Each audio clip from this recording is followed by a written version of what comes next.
오늘 므낫세로 이루는 에브라임 축복이라는 제목으로 함께 은혜를 나누기로 하는데, 창세기 41장 50절로 52절까지 말씀을 함께 보겠습니다. 흉년이 들기 전에 요셉에게 두 아들이 나되 곧 온의 제사장 보디바라의 딸 아스낫이 그에게서 낳은지라. 요셉이 그의 장남의 이름을 므낫세라 하였으니 하나님이 내게 내 모든 고난과 내 아버지의 온 집 일을 잊어버리게 하셨다며, 차남의 이름을 에브라임이라 하였으니 하나님이 나를 내가 수고한 땅에서 번성하게 하셨다 하였더라. 아멘. 장남의 이름은 므낫세, 차남의 이름은 에브라임. 므낫세는 뭡니까? 내가 내 모든 고난과 내 아버지의 온 집을 잃어버리게 하셨다. 과거의 아픈 상처, 모든 기억들을 잃어버렸다. 그리고 차남의 이름 에브라임, 이건 뭡니까? 하나님이 나를 내가 수고한 땅에서 번성하게 하셨다. 할렐루야. 과거를 잊어버리고 현실에 충실하며 열심히 수고해서 하나님이 내게 주시는 그 분복을 먹는 것이 복입니다. 예, 므낫세로 이루는 에브라임의 축복. 언제까지 과거에 연연할 겁니까? 과거를 다 던져버리고 이제 현실을 열심히 살아서 하나님이 지금 내게 주시는 복을 받고 기뻐하며 즐거워하며 사는 여러분 되기를 원합니다. 여러분, 지금 현재 내게 준 이 시간이 가장 소중한 시간이고, 이 시간, 현재 주어진 시간을 최선을 다해 살다 보면 우리는 천국에서 살게 됩니다. 근데 아직 오지도 않은 1시간 후에, 2시간 후에, 1년 후에 염려, 걱정, 금신을 땡겨서 살면 매일매일 고통 가운데 평생을 살 수밖에 없겠죠. 그러니까 그날 그때 시간, 내게 주어진 그 시간에 최선을 다해서 살면 되는 거예요. 제가 그렇게 살고 있지 않습니까? 무언가를 다른 곳으로 떠나게 하는 일은 필연적으로 후회를 동반합니다. 예, 삶에 대한 회한과 그리고 아쉬움을 세월이란 강물에 떠내려 보내는 일도 예외가 아닙니다. 현재가 과거가 되는 순간 마음 한구석은 후회로 물들게 마련입니다.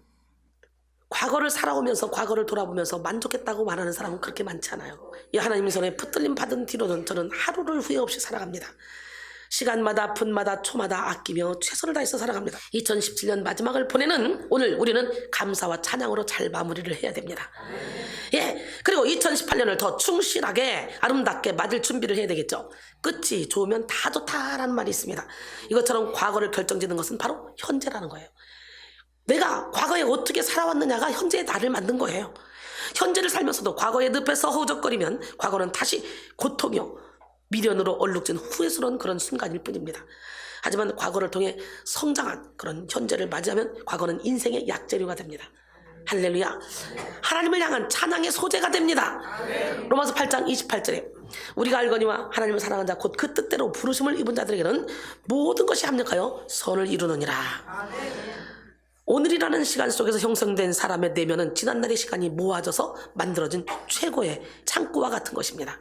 과거에 경험한 여러 가지 사건들은 오늘 우리의 마음 창고에 고스란히 쌓여서 현재의 감정과 분위기를 만들어냅니다. 우리의 마음은 2017년 한 해 동안의 경험들로 이런저런 색깔과 형태를 나타내게 되는 것입니다. 그런데 과거를 통해서 형성된 마음 창고를 정리하는 방법은요, 각 사람마다 다 다릅니다.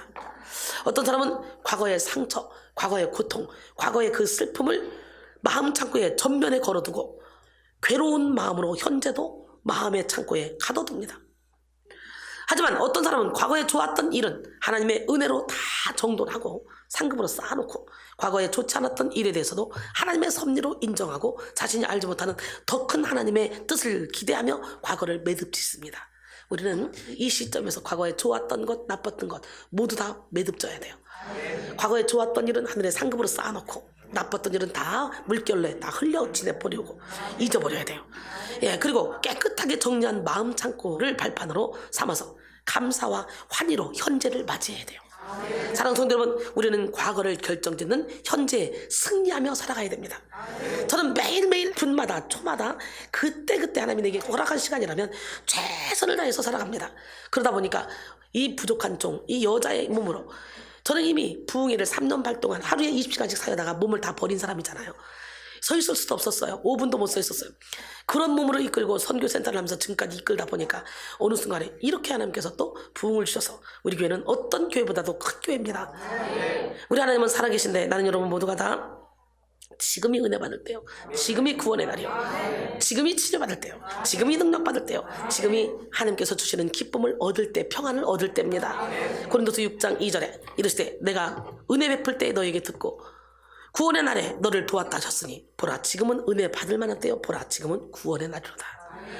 아무리 힘들고 어려운 시간 속에 살았다 할지라도 현재 극복하고 그리고 긍정적인 태도로 살아가기만 한다면 과거 또한 아름다워집니다.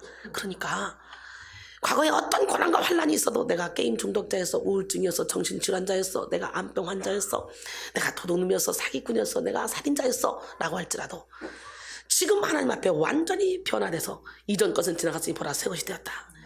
그렇게 살아간다면 오히려 그 지난날의 잘못이 오히려 간증거리가 되는 거예요.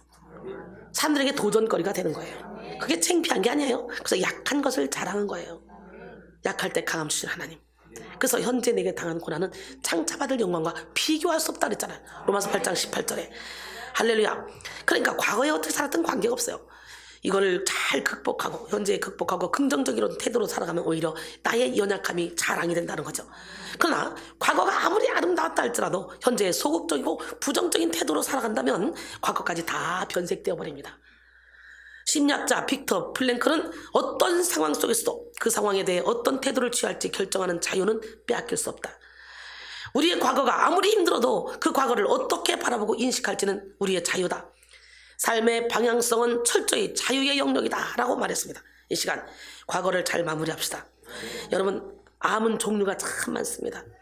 위암, 간암, 폐암, 전립선암, 식도암, 유방암, 대장암, 난소암, 자궁암, 혈액암 등등 암은 종류가 무수히 많아요. 암세포가 우리 몸에 어느 곳에든지 번식하기 때문이죠. 암은요, 심지어 머리카락에도 발생하고요, 각막이나 혀에도 발생한다 그래요. 그러나 우리 몸에 암세포가 붙지 않는 곳이 있대요. 어딜까요? 예? 누가 그렇게 잘 말씀하셔? 우리 사모님 역시 심장. 왜 심장에 암세포가 안 붙을까? 뜨거워서 그래. 뜨거워서. 뜨거운 곳에는 암세포가 붙지를 않아요.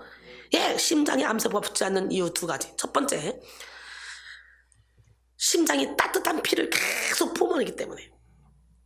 할렐루야. 따뜻한 곳에는 암세포가 붙지 못한다 그러죠. 심장에 암이 발생하지 못하는 두 번째 이유, 심장이 늘 일하기 때문에. 심장은 인간이 태어나서 죽을 때까지 잠시도 쉬지 않고 일을 합니다. 만약에 심장이 잠깐 10분만 쉴게요, 그럼 끝나는 거예요. 다른 기능은 쉰다 할지라도 심장은 절대로 못 쉽니다. 정상인의 심장은 1분에 600에서 100번 정도 뜁니다. 60번만 뛴다 해도 1시간이면 3600번, 하루면 86,400번 뜁니다. 70세를 산다고 한다면 600만 번을 넘게 뛰는 거예요. 여러분, 그렇게 쉴 틈 없이 일을 하기 때문에 암세포가 붙지 않는다는 거예요. 마찬가지로 뜨거운 열정으로 달려가는 사람에게는 영적인 암이 서식할 수가 없습니다. 예, 뜨거운 열정으로 심장이 뛰는 그리스도인에게는 하늘의 문이 열려서 하늘의 지혜와 권능이 넘치도록 부어지기 때문에 사탄마귀가 틈탈 수가 없습니다. 그러게 예수를 믿는다면서도 신경성, 우울증, 정신질환을 앓고 날마다 무력하게 살고 있다. 그렇다면 이 사람은요, 열정적으로 살지 않고 있다는 증거입니다. 아마 지금 벌떡 일어나서 힘든 몸 이끌고 전도해보세요. 피곤한 몸 이끌고 화장실 청소해보세요. 우리 박인정 목사님 새벽 3시, 4시 되면 항상 가서 화장실 청소를 하셔요. 아무도 안 볼 때. 참 기가 막혀요. 그래서 내가, 야, 어떻게 목사님이 저런 마음을 갖고 계실까? 너무너무 아름답구나. 우리는 그렇게 여기 와서 은혜 받는 목사님들도 저렇게 화장실 청소를 차원에서 한단 말이죠. 그럴 때 다른 사람들은 알아주지 않을지 몰라도 목사님은 알아주고 하나님은 알아주고 하나님만 알아주면 되는 거예요. 그럴 때 마음의 평강이, 기쁨이, 희락이 없으면 그 일을 하겠습니까? 여러분, 그렇기 때문에 여러분이 지금 몸이 피곤해서 난 봉사 못합니다, 전도 못 갑니다, 나 청소 못해요. 하나님, 내가 청소하겠습니다. 그러면 청소할 힘을 주시는 거예요. 하나님, 내가 전도하겠습니다. 나가려면 전도할 힘을 주시는 거예요. 누워서 그냥 있으니까 점점점 널브러지는 거예요. 뜨겁게 사세요. 열정적으로 사세요. 이사야 43장 18절로 19절. 너희는 이전 일을 기억지 말며 옛날 일을 생각하지 말라. 보라, 내가 새 일을 행하리니 이제 나타날 것이라. 너희가 그것을 알지 못하겠느냐? 반드시 내가 광야의 길을, 사막의 강을 내리니. 할렐루야. 이전 일을 기억하지 말며 옛날 일을 생각하지 말라. 이 말은요, 기억 상실증에 걸린 사람처럼 모든 기억을 지우라는 그런 말이 아닙니다. 과거에 묶이지 말라는 얘기예요. 아멘? 오늘 우리는 불가능이 없으신 하나님, 그 하나님이 행하실 새 일을 바라보며 과거에 묶이지 않고 전진해야 됩니다. 므낫세와 에브라임은 요셉의 두 아들의 이름이죠. 예, 지금 요셉은 인생 최고의 절정의 순간을 맞이하고 있습니다. 1인지하 1인지상, 한 사람 아래 만 사람 위에 있죠. 바로왕 하나밖에는 요셉의 위에 있는 사람이 없어요. 그렇죠? 애굽에서 바로의 다음 가는 총리가 된 것입니다. 17살에 하나님이 주신 꿈을 꾸고 온갖 환난과 어려움을 뚫고 견뎌내어 30살이 되어 마침내 꿈을 이루는 순간에 도달하게 된 것이죠. 요셉은 하나님이 주신 꿈만을 붙들고 여기까지 왔습니다. 요셉이요, 야곱이 사랑하는 그는 아내 라헬의 아들이잖아요. 그러다 보니까 편애를 해서 그냥 자색 옷을 입히면서 특별히 일도 시키지 않고 요셉을 특별히 사랑해서 요셉의 형들이 막 시기하고 질투했어요. 그런데 요셉이 거기다가 또 꿈까지 얘기를 합니다. 꿈. 내가 꾼 꿈을 좀 들어보셔. 우리가 밭에서 곡식단을 묶는데 내 단은 일어서고 당신들의 단은 다 내 단을 둘러서서 절하더이다. 그 형들이 이르되 네가 참으로 우리의 왕이 되겠느냐? 참으로 우리를 다스리게 되겠느냐? 하고 그의 꿈과 그의 말로 말미암아 그를 더욱더 미워했대요. 그렇잖아도 미워했는데 요셉이 다시 꿈을 꿨습니다. 아이, 그럼 눈치껏 안 해야 되는데 이게 또 하네. 아유, 내가 또 꿈을 꿨어요. 해와 달과 11별이 이렇게 절하더라고요. 엄마와 아버지가 또 형제 11명이 나한테 절하더란 얘기잖아요. 환장할 일이잖아. 근데 형들은 질투했지만요, 아버지는 그 말을, 야단은 쳤지만 그 말을 간직해 뒀다고 말합니다. 여러분, 꿈은 인생의 원동력입니다. 요셉의 꿈은 모든 고난도 이기게 하는 그런 열정이었습니다. 어떤 상황 속에도 코람데의 신앙으로 승리하게 했던 그런 힘이었습니다. 열정이라는 단어, 인수지에즘, 이거는 그리스에서 파생된 인 안에, 테오스, 신의 합성어입니다. 내 안에 있는 신이라는 뜻입니다. 즉 열정은 우리 안에 있는 하나님을 발견하거나 하나님을 우리 안에 모셨을 때 일어나는 그런 반응입니다. 여러분, 하나님이 여러분 안에 계시면요, 여러분 열정적으로 살 수밖에 없습니다. 저를 보세요. 몸이 이렇게 박살내도 운동할 시간이 없어서 엉망인데도 불구하고 조금이라도 체력이 나면 설교 준비하고 기도해주고 여기에 쏟느라고, 내 건강을 위해서 운동을 하면서 시간을 쏟으면 그 다음에 체력이 딸리니까 다음 일을 못하니까, 일시적으로는 운동할 체력이 없어서. 근데요, 저는 더 큰일 내기 때문에 운동을 해야 되거든요. 여러분 기도해주세요. 네, 근데 어쨌든 이렇게 열정으로 시간, 분을, 초를 아껴 산다. 즉 열정은 우리 안에 하나님을 발견하거나 하나님이 우리 안에 모셨을 때 일어나는 그런 반응이라 그랬죠. 오늘 여러분 안에 계신 하나님을 발견하시고 이 시간에 하나님을 여러분 주인으로 모셔서 열정적으로 살기 원합니다. 꿈은 하나님께서 우리에게 던져준 불과 같은 거예요. 우리는 요셉처럼 하나님을 경외함으로 하나님이 주신 꿈을 꾸며 하나님이 주신 열정으로 힘차게 살아내야 됩니다. 과거를 돌아보고, 괜히 떼글떼글 굴르지 말고 과거에 어떤 삶을 살았던 코람데오의 삶, 지금 현재 하나님이 나와 함께하니까, 하나님이 나를 통해 일할 거니까, 어떤 억울함을 당해도 하나님은 한적한 선을 이루실 거니까, 앞만 보고 달려가는 지혜로운 성도가 되길 원합니다. 생택주베리가 이런 말을 했습니다. 배를 만들고 싶으면 사람들을 모아 나무를 자르게 하지 말라. 배를 만들려면 나무를 잘라야지, 모아서. 그렇게 하지 말래요. 그들에게 작업을 할당해 줄 필요도 없다. 그냥 그들에게 바다를 보여주고 바다에 대한 끝없는 동경심만 일으켜라. 이렇게 꿈은 하나님께서 일하시는 방식이라는 거예요. 영어 공부해라. 영어 공부해라. 영어 공부를 할 필요 없습니다. 그들을 데리고 나가는 거예요. 영어권으로 가는 거예요. 풀어놓는 거예요. 대화가 안 되니 답답하니 자기 스스로 영어 공부해야 되겠구나, 해야 되겠구나, 그렇게 해서 배우는 거예요. 하라고 아무리 해도 안 됩니다. 하나님 우리에게 세세한 기술을 가르쳐 주시지 않으십니다. 우리 안에 다만 목표를 보여주실 뿐입니다. 목표가 보이면 열정이 생깁니다. 할렐루야. 열정이 목표를 향한 길을 만듭니다. 그리고 우리 한 걸음 한 걸음을 옮기게 만듭니다. 뭐가? 열정이. 열정을 회복합시다. 여러분 모두에게 하나님이 주신 불, 그 열정이 타오르기를 소원합니다. 그런데 꿈을 이루기까지 요셉이 겪어야 했던 이 고난은 참으로 고통스러운 것이었습니다. 아버지 야곱이 요셉을 편애함으로 형들은 요셉을 미워했는데, 근데 요셉이 꿈까지 꾸면서 꿈 이야기하니까 아예 형들이 요셉을 죽이려고 작정합니다. 창세기 37장 18절로 24절, 요셉이 그들에게 가까이 오기 전에 그들이 요셉을 멀리서 보고 죽이기를 꾀어 서로 이르되 꿈꾸는 자가 오는도다. 자, 그를 죽여 구덩이에 던지고 우리가 말하기를 악한 짐승이 그를 잡아먹었다 하자. 그의 꿈이 어떻게 되었는지 우리가 볼 것이니라 하는지라. 르우벤이 듣고 요셉을 그들의 손에서 구원하려 하여 이르되 우리가 그의 생명을 해치지는 말자. 르우벤이 또 그들에게 이르되 피를 흘리지 말라. 그를 광야 그 구덩이에 던지고 그리고 손을 그에게 대지 말라. 이는 그가 요셉을 그들의 손에서 구출하여 그의 아버지에게로 돌려보내려고 생각하고 말한 겁니다. 요셉의 형들에게 이르매 그의 형들이 요셉의 옷 곧 그가 입은 채색 옷을 벗기고 그를 잡아 구덩이에 던지니 그 구덩이는 빈 것이라 그 속에 물이 없었더라 그랬어요. 형들이 모여서 자신을 죽이려고 구덩이에 던졌을 때 요셉은 얼마나 두렵고 고통스러웠겠습니까? 형들은 요셉을 죽이려고 하다가 애굽의 노예로 팔아버렸어요. 요셉은 17살의 나이에 그런 엄청난 아픔을 겪어야만 했습니다. 하지만 애굽의 노예로 팔려가면서도 억울함, 증오함, 미운 마음, 막 배신감, 부모님에 대한 그리움, 이런 것들의 상처에 묶여서 전전긍긍하며 살아가지 않았다는 거예요. 모든 걸 하나님의 섭리로 알고 하나님 앞에서의 삶을 살았다는 거예요. 최선을 다해 살았다는 거예요.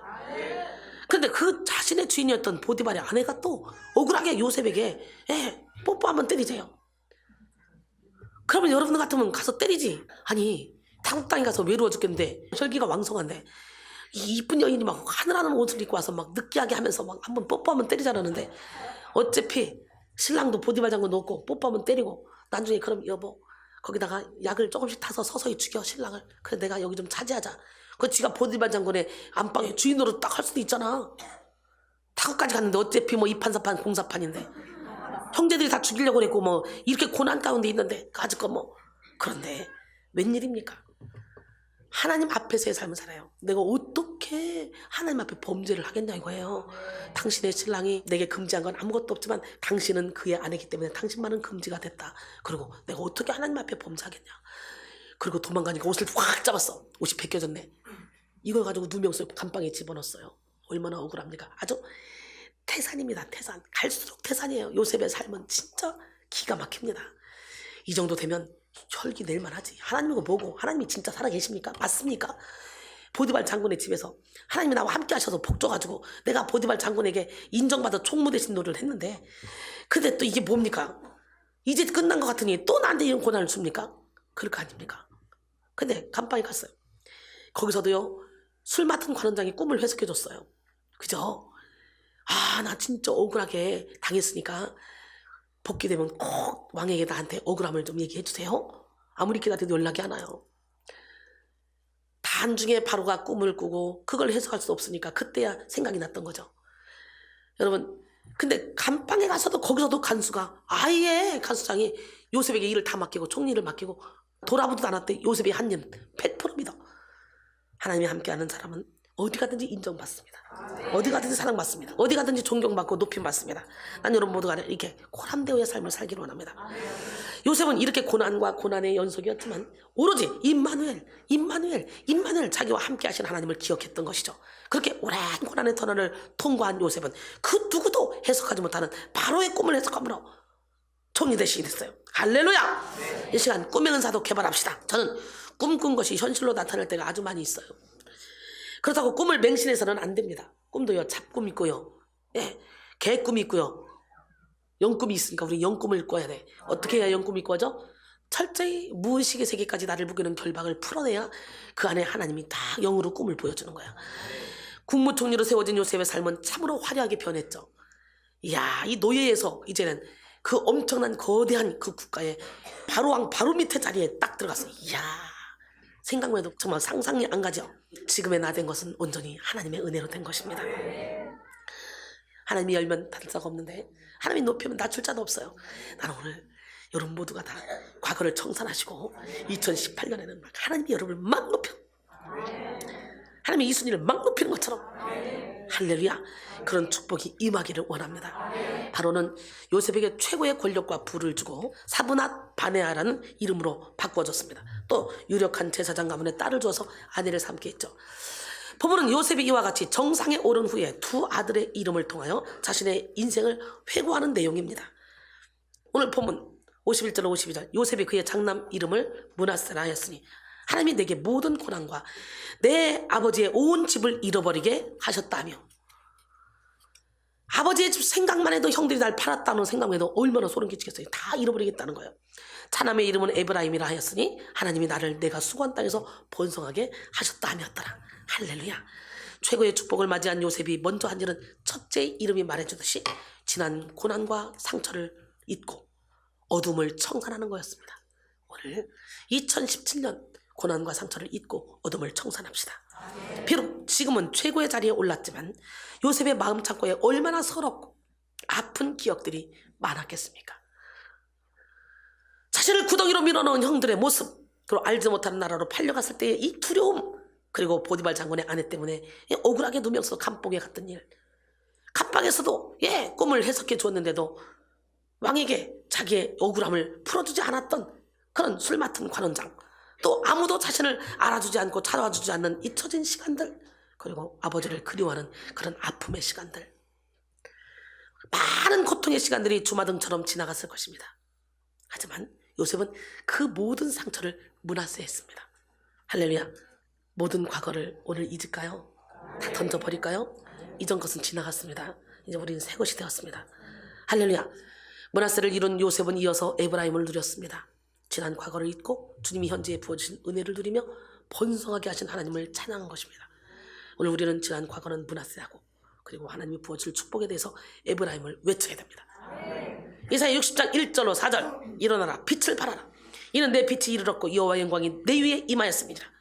보라, 어둠이 땅을 덮을 것이며 캄캄함이 만민을 가리려니와 오직 여호와께서 내 위에 임하실 것이며 그의 영광이 내 위에 나타나리니 나라들은 내 빛으로, 왕들은 빛은 내 광명으로 나오리라. 내 눈을 들어 사방을 보라. 무리가 다 모여 내게로 오느니라. 내 아들들은 먼 곳에서 오겠고 내 딸들은 안기어 올 것이라. 할렐루야. 모든 상처를 므낫세합시다. 너무도 많은 사람들이 고통스러운 과거를 떨쳐내지 못해서 현재를 낭비하며 살아갑니다. 다 지나간 미움 때문에 힘들어하고요, 끝난 일 때문에 억울해하기도 합니다. 이미 끝난 거 어떡합니까? 그러니까 무슨 일이 벌어졌을 때 만약에가 아니라 어떻게를 생각해야 돼. 만약에 거기만 안 갔으면 그런 일이 벌어지지 않았는데, 그런 시간 낭비하지 말고 이 일을 어떻게 처리할까? 아멘. 다만 어떤 사람은 넓은 마음으로 지난 일을 넘어서서 현재를 행복하게 사는 사람이 있고요, 어떤 사람은 그렇지 못해서 늘 고통에 묶여 인생을 힘들게 사는 사람도 있죠. 그러므로 이 시간 저와 여러분은 큰 마음, 넓은 시야를 가지고 지난 상처를 므낫세하기를 원합니다. 상처를 므낫세해야 분노와 복수심이 우리를 지배하지 못합니다. 상처를 므낫세해야 참된 평화와 화합이 이루어집니다. 이 시간 여러분 모두에게 상처를 므낫세하는 은혜가 있기를 원합니다. 오늘은 우리의 모든 지난 상처를 치료받을 시간입니다. 상처로 깨어진 마음을 예수 그리스도의 이름으로 채우고, 그리고 강건한 마음으로 회복받길 바랍니다. 그 다음에 모든 죄악을 므낫세합시다. 첫 번째, 모든 상처를 므낫세하자 그랬죠. 모든 죄악을 므낫세. 많은 그리스도인들이 기도하고 예배하지만요, 여전히 죄악의 노예가 되어 살아갑니다. 미움의 죄, 시기의 죄, 질투의 죄, 분노의 죄, 교만죄, 이런 죄에 지배당하며 자신들은 변화될 수 없다고 생각하죠. 능력의 하나님, 기적의 하나님을 믿는다고 말은 하지만 막상 그들의 삶 가운데서 자신의 구체적인 죄악을 씻어주실 하나님의 능력을 믿지 못하는 것입니다. 우리는 이 시간 그러한 불신의 생각을 다 씻어내야 됩니다. 마귀는 우리에게 네가 변한 것이 뭐가 있냐? 너가 달라진 것이 뭐가 있어? 넌 여전히 게으르잖아. 넌 여전히 장꾸러기잖아. 넌 여전히 약하잖아. 너는 여전히 바보 같잖아. 넌 사랑도 없잖아. 영혼 사랑하는 마음도 없잖아. 너 능력도 재능도 없잖아. 달란트도 없잖아. 이렇게 조롱해도 우리는 그런 마귀의 조소에 흔들려서는 안 돼요. 왜냐하면 우리를 변화시키는 힘은 바로 우리에게 있는 것이 아니라 예수 그리스도 안에 있습니다. 하나님의 미련함이 인간의 지혜로움보다 낫고, 하나님의 약하심이 인간의 강함보다 낫다고 고린도전서 1장 25절은 말씀하시잖아요. 할렐루야. 성경은 분명한 어조로 우리가 새로운 피조물이 되었다는 그런 사실을 증거하고 있습니다. 고린도서 5장 17절에 그런즉 누구든지 그리스도 안에 있으면 새로운 피조물이라. 이전 것은 지나갔으니 보라, 새 것이 되었도다. 문제는 우리의 생각입니다.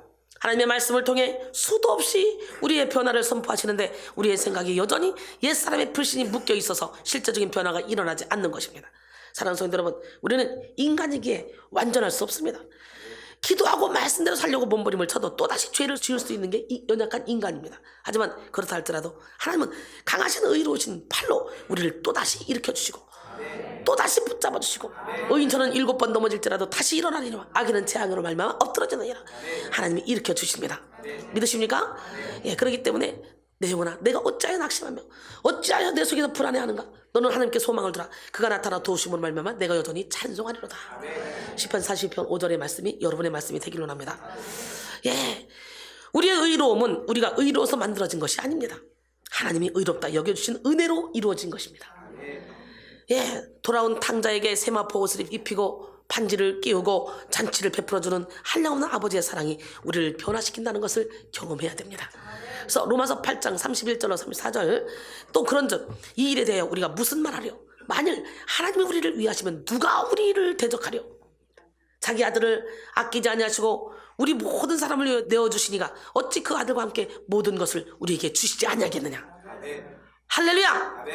누가 안 등이 하나님께서 택한 자들을 고발하려 의롭다 하시니는 하나님이시니 누가 정죄하리요.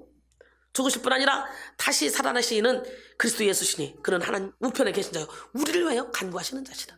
지금도 하나님 우편에서 우리를 위하여 간구해 주시는 주님이 계시기에 우리가 또 넘어지고 또 쓰러진다 할지라도 이렇게 주신다는 거. 그 크신 하나님의 사랑 안에서 우리는 우리의 과거와 상처와 죄악을 다 문화세해야 됩니다. 우리에게는 죄악을 떨쳐낼 능력이 없습니다. 임마누엘 하나님은 언제든지 우리가 하나님을 의지할 때 강하고 의로운 손으로 죄악을 떨치게 만들어주시고 우리를 붙들어 주십니다. 여러분 모든 죄악을 떨쳐내기 위해서 기도합시다. 모든 죄악을 문화세하기 위해 더욱더 힘써 예배합시다. 지금까지 분노의 사람, 교만의 사람, 질투의 사람, 욕심의 사람, 우매한 사람, 게으름의 사람, 혈기의 사람으로 살아왔다 할지라도 이제는 이 모든 죄악을 다 문화세합시다. 그리고 사랑의 사람, 겸손의 사람, 용서의 사람, 나눔의 사람, 섬김의 사람, 지혜의 사람, 성실의 사람, 봉사의 사람, 할렐루야. 이런 사람으로 살아갑시다. 그 다음에 마지막 나쁜 습관을 문화세합시다. 습관적으로 변명하는 사람 있죠. 늘 인생을 비겁하게 살아갑니다. 습관적으로 늦잠 자는 사람 있죠. 인생을 비효율적으로 살아갑니다. 하지만 오늘 여러분 나쁜 습관을 다 문화세하시고 좋은 습관을 갖기를 원합니다. 여러분 결단하고 작정하면 하나님이 힘을 주십니다. 상처를 문화세하고 죄악을 문화세하고 나쁜 습관을 문화세하는 사람은 에브라임의 축복을 누립니다. 하나님은 우리에게 창성하게 하시고 번성케 하시는 에브라임의 축복을 부으시는 분입니다. 결론적으로 우리 교회는 여호와를 경외함으로 얻는 형통의 축복의 표를 내걸고 개인적으로나 가정적으로나 교회적으로나 참으로 많은 형통의 축복을 받았습니다. 영성 혁명을 통해 시온의 대를 만들어 더 큰 형통의 축복을 받기를 소원합니다. 그러기 위해서 우리는 다시 한번 마음의 문화세, 생각의 문화세, 행동의 문화세, 태도의 문화세, 영혼의 문화세를 이름으로 전인적인 에브라임의 축복을 누리는 우리 모두가 되기를 주님의 이름으로 축원합니다.